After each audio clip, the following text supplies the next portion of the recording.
আসসালামু আলাইকুম viewers, welcome to my channel best cook recipes. আমার আজকের রেসিপি হচ্ছে নবাবী মালাই সেমাই। মালাই সেমাইটা এতটা টেস্টি হয়েছে, একেবারে মুখে দেওয়ার সঙ্গে সঙ্গে মিলিয়ে যাচ্ছে। তো চলুন কথা না বাড়িয়ে চলে যাচ্ছি পুরো পর্বে। মালাই সেমাই রান্না করার জন্য প্রথমে একটি প্লেটে নিয়ে নিচ্ছি 1 প্যাকেট সেমাই। তবে লম্বা সেমাই ছাড়া যে কোনো সেমাই দিয়ে এই মালাই সেমাইটা তৈরি করা যায়।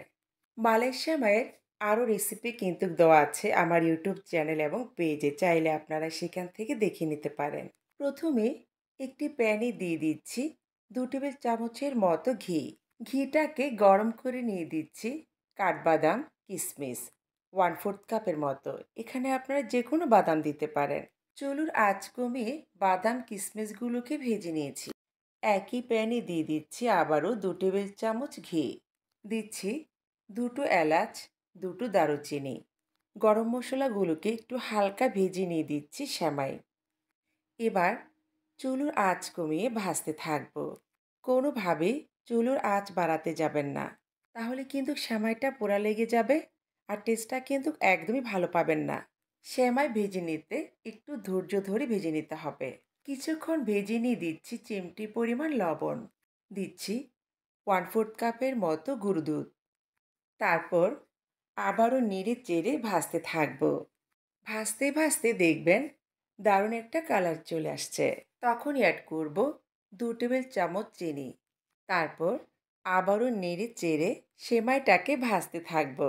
আমি কিন্তু ভিডিওটি একদমই কাটিনি, আপনাদের বোঝার সুবিধার্থে পুরো সেমাই ভাজাটা দেখিয়ে দিলাম। এখন চুলোটাকে বন্ধ করে দেব। এদিকে মালাই তৈরি করব। এর জন্য 1.5 লিটার গরুর দুধ নিয়েছি। এখন অ্যাড করছি কনডেন্স মিল্ক। একটি কনডেন্স মিল্কের পুরো অর্ধেক পরিমাণ এখানে আমি দিয়েছি। কনডেন্স মিল্ক দিলে টেস্টটা কিন্তু অনেক ভালো পাবেন। কনডেন্স মিল্ক হাতের কাছে না থাকলে না দিলেও হবে, তবে দিলে টেস্টটা অনেক ভালো পাবেন। দিচ্ছি 1/4 কাপ গুঁড়ো দুধ। যেহেতু আমি কনডেন্স মিল্কের পরিমাণটাই বেশি দিয়েছি, তাই গুঁড়ো দুধ কম অ্যাড করেছি। এখন 3 টেবিল চামচ চিনি অ্যাড করেছি। কনডেন্স মিল্ক যেই পরিমাণে দিয়েছি চিনি না দিলেও হবে, কিন্তু আমার বাসায় সবাই মিষ্টি পছন্দ করে। এখন 2 টেবিল চামচ ঘি অ্যাড করলাম। এখন দিচ্ছি কাস্টার্ড পাউডার 2 টেবিল চামচ। অ্যাড করছি চিমটি পরিমাণ লবণ। তারপর নেড়ে চেড়ে মিশিয়ে নিচ্ছি। হাঁড়িটাকে চুলোতে বসিয়ে দিয়েছি আর অনবরত নেড়ে চেড়ে নিচ্ছি। দুধে বলক চলে আসছে। এখন নেড়ে চেড়ে আরও বেশ কিছুক্ষণ জাল করে নেব। দেখতেই পাচ্ছেন দুধটা কিন্তু ঘন হয়ে গেছে। কাস্টার্ড পাউডার আর কনডেন্স মিল্ক দেওয়ার কারণে দ্রুত ঘন হয়ে গেছে। আমার মালাইটা হয়ে গেছে। এখন ঠান্ডা করে ফ্রিজের নর্মাল চেম্বারে রেখে দিব কমপক্ষে 30 মিনিটের জন্য। 30 মিনিট পর ফিরে আসলাম। চলে আসছে মূল পর্বে। মালাই সেমাইটা আমি লেয়ারে তৈরি করব। প্রথমে একটা বাটিতে নিয়ে নিচ্ছি ভেজে রাখা সেমাই। আমি কয়েক লেয়ারে তৈরি করব। আপনারা চাইলে একটি কিংবা 2টি লেয়ারও তৈরি করতে পারেন। সেমাইটাকে দিয়ে ভালোভাবে সমান করে দিচ্ছি ভেজে রাখা কাঠবাদাম আর হচ্ছে কিশমিশ। এরপর দিচ্ছি ঠান্ডা মালাই।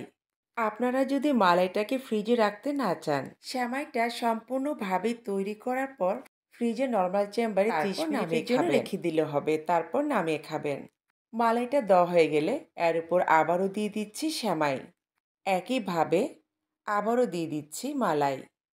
আসলে এটা বলার কিছু নেই, আপনারা আশা করি স্ক্রিনে দেখিয়ে বুঝে নিয়েছেন। মালাইটা দিয়ে এর ওপর কাঠবাদাম কিশমিশ দিয়ে দিচ্ছি। আবারও দিচ্ছি সেমাই। আবারও কাঠবাদাম কিশমিশ দিয়ে দিচ্ছি। এখন সেমাইটাকে ফ্রিজের নর্মাল চেম্বারে রেখে দেব 30 মিনিটের জন্য। ঠান্ডা অবস্থায় এই সেমাইটা খেতে কতটা দারুণ, ট্রাই না করলে বুঝতেই পারবেন না।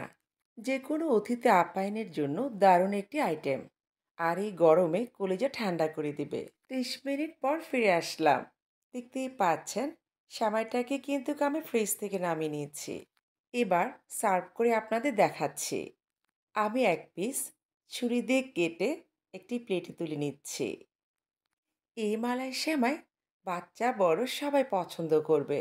আপনি যদি কোনো স্পেশাল গেস্টকে ইনভাইট করেন, অনায়াসে এই আইটেমটা রাখতে পারেন, অথবা ঈদেও এই আইটেমটা রাখতে পারেন। সেমাইটা অসম্ভব মজা হয়েছে। যারা আমার রেসিপি ইউটিউব থেকে দেখছেন, চ্যানেল সাবস্ক্রাইব করে পাশে থাকবেন। আর যারা পেজ থেকে দেখছেন, পেজটিকে ফলো দিয়ে পাশে থাকবেন। ভালো লাগলে শেয়ার করে দিবেন। কথা আর বাড়াবো না। আল্লাহ হাফেজ।